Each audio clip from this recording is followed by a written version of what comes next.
Welcome to SynMeAEgg YouTube channel, home of two Army veterans, where we allow you to see exclusive content. Our business provide fresh chicken eggs. We keep our bees treatment free. Come on and march with us as we lead our bees with a smile and arm our chickens that has delicious eggs that keep you coming for more.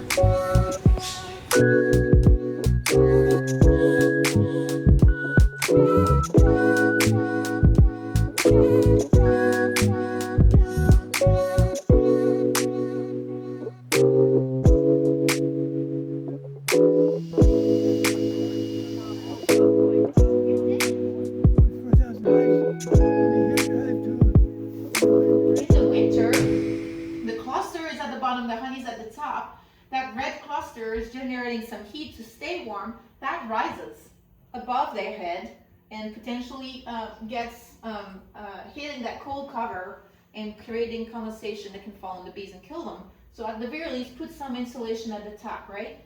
But it's not very efficient for them to do that, the vertical stack. Opposite happens in the summer, right, where the opposite's getting pushed. So no matter what you do with a vertical stack like that, and in any hive, I would recommend putting insulation at the top to prevent some of those issues. But still, it's counterproductive. It's not very efficient. That's costing them energy. My biggest issue, my back will tell you, I do not like lifting those boxes. They're heavy empty, and not even counting with the honey. So the deeps, the boxes, and I have some, I will show you in a minute. It's heavy lifting, yeah. So bee wrap colonies, I have all kinds of hive styles, and I've been doing it for 15 years.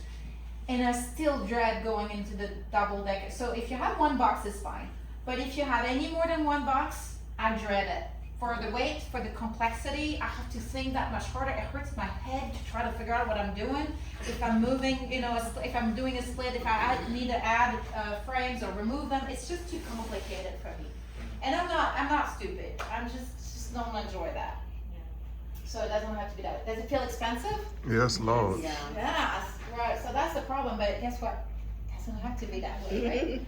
Does it feel overly managed, intervention heavy? You have treatments, you have assays, mite counts, pin kill tests, splits, reverse boxes, feeding, all this stuff. Check inspections. Does it feel a bit that way? Guess what? It doesn't have to be. It doesn't have to be that way. That's right. So we've got, the good news is that I asked earlier who is horizontal Bar Hives, second line langstroth, third line layens hives. So the layens and the langstroth use frames. They really are consumables. After 5 years, they tend to break down because, like I showed you, they're quite flimsy and they tend to disintegrate and fall apart. So the horizontal Bar hives will use those big thick bars, and those will last you for about 20 years, right?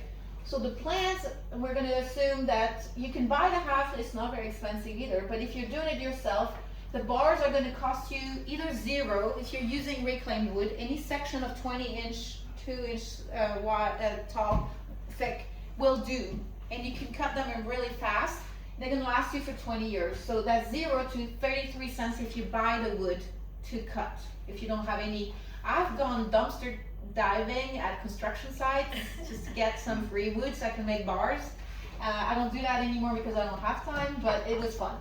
And then langstroth is going to cost you about $4 including foundation. Is that about right, Colin? $4 with foundation.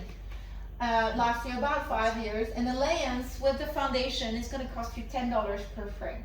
Okay, so multiply that by the number of frames and bars that you need per colony. That's going to be $10 for the top bar, $120 for the langstroth, and $250 for the layens. The frames is where the heavy cost is. That means if you count the hive body, which doesn't, it's going to last you 20 years and 20 years for the top bars, a little bit less, 5 to 10 years for the langstroth because you're prying, they break apart, they're thin, and they just kind of fall apart. So that means for each colony, for the first year, you're going to spend $40 per colony, $250 in the langstroth, and $600 in the layers. That's about what we see in the field, right? If you look at it after 20 years, you're going to have some replacement, so that's going to cost you a whole lot more for the langstroth and the layens. So you're going to save the numbers in red when you're going with the top bar. And then if you've got 30 colonies, because Hi, my name is Nathalie B. I'm a bee hoarder. I started with 15 years ago, and now I have 400. If you're any bit addicted to this, you're gonna end up with maybe 20, 30 colonies. And that means you could be saving all of this amount of money because you're not using frames, you're using bars. That's basically it, right? So if I don't get you convinced on the complexity and all that stuff, this one talks to the people's pocketbooks, and that starts perking their ears a little bit. Basically per bar, you can work it with one hand. It's so light, and so it's the comb is built directly from the bar, and it shapes itself to the cavity, leaving enough space for the bees to go around the comb and no more.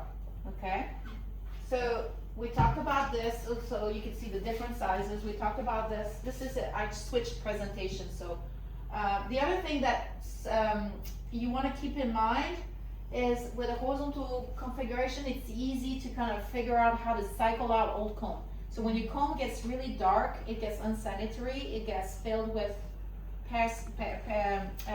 viruses and pathogen buildup, and it's just kind of is harsh on the brood. So you want to cycle that out of the brood's nest. So you want to keep that in mind. It's harder to do in a langstroth because again, you have to keep in mind what you're doing with all the frame numbers.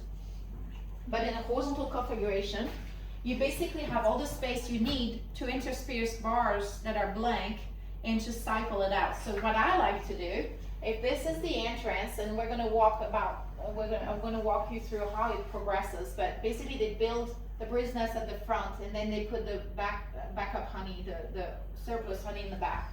So if you are separating, pushing this back a little bit, you can put a blank bar right here, and then they'll build it straight because it's sandwiched between those two. And then if you keep doing this, once it's built, you add another one. That fresh comb is going to go through the bird's nest and keep it fresh and cycled out. You're going to push the older comb that was in the bird's nest to the honey section, and then you harvest it out when it gets time to harvest your honey. So you're automatically, without having to think about it, cycling out all that fresh comb into the bird's nest and not having to think twice about it. Not matching. I cannot use the comb from this one to that one because there's enough variation that it hits the bottom, and now I have to cut comb or it's attaching everywhere, and I just cannot stand this. I guess my OCD kicks in. You wouldn't be able to tell by the mess around here, but I do have some OCD. The point is that you want standardization to remove friction to adoption, right? The biggest hurdle that Tabar beekeeping for backyard beekeepers has had over the years is that there's no one standard. So I went ahead and created my own standard. So first I'm going to walk you through how the horizontal configuration works. Everybody talks about vertical. The bees like to build vertical. They don't. They like to build vertical from their ceiling all the way to the bottom of the cavity that they have available. But other than that, they like to expand laterally just as well and do just as well doing that because they forget they don't have plastic foundation to stop them from traveling through the comb. There's passageways through the comb that will let them do that. So the horizontal Bar Hive mimics this in this way.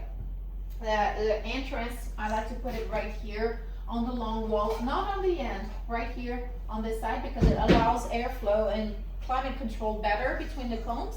And the colony, if it's a pachyderm swarm, will build at the front by the entrance and put the brood around the entrance because that allows them to thermoregulate a lot more efficiently. So you're going to have this buildup of comb coming up, and initially around the entrance you're going to have the brood's nest. And then they're going to build the backup surplus comb with honey surplus. So you're going to have this kind of configuration. And if you put your entrance in the middle right here, you're going to have the brood's nest here and honey on both sides. Don't do that. Some beekeepers like to do that, and then they have to have fuller bores on both sides, and then they don't know where the honey is. Here I know where the brood is, I know where the honey is. Right. That's all that matters, and the bees are totally fine with that. So brood's nest, honeycombs, and then you're going to have a honeycomb at the front as insulation as well, and then a honey cap around the brood's nest, so they have their own stores right there where the brood is for the winter. And then you're going to have bee bread, pollen, on each side of the brood's nest. Why is it not near the brood's nest? It's easy for them to feed their larvae, right? Because they're needed to make the food for the babies. At the entrance, it's like knocking on the door. Here, I'm throwing you a red herring. You're distracted. You're like, what's going on at the front, right? The guard bees are right there. There's no guard bees in the back. So while they're distracting back at the front, you go in the back and you pull out 2-3 bars, just enough to make a hole. And now you're going to travel that hole so that you can go through all the combs. You're going to know exactly, this is food, food, food. I don't even have to look at it. If they've got enough, I'm just going to push it through until I reach the bee bread. If I find bee bread, what's coming next? Larvae, brood, right? So you know where your bird's nest is. And that means you can pull out 1 or 2 combs right there, look at it, you have larvae, everything looks good, they have food, you know, everything's good. I can close it back. If I'm doing nothing else, I don't have any reason to push through that brood nest anymore. And that roof is staying over their heads because all the bars are touching. So you haven't disrupted your bees. They barely know you're there, which means they're calmer, which means they're also healthier because they're not stressed. And it takes you 5 minutes to do an inspection, so you haven't lifted anything, and it's just in and out, you're good to go. Now if you're doing a split or whatever, you can push, or if you're looking for signs of your queens because you're working, to make these, it's the standardized plans that are on the website. Anybody can download and use those plans. And then you need basically 4 to 5 boards. 2x10s is what I use for a large hive. A saw, I like my compound miter saw, but you can get away with a circular saw, a drill, and a table saw for the bars and the bottom board. So it's basically very basic tools that you can, by the way, rent from Home Depot, or your neighbor that's kind of the tinker of the neighborhood can do that for you.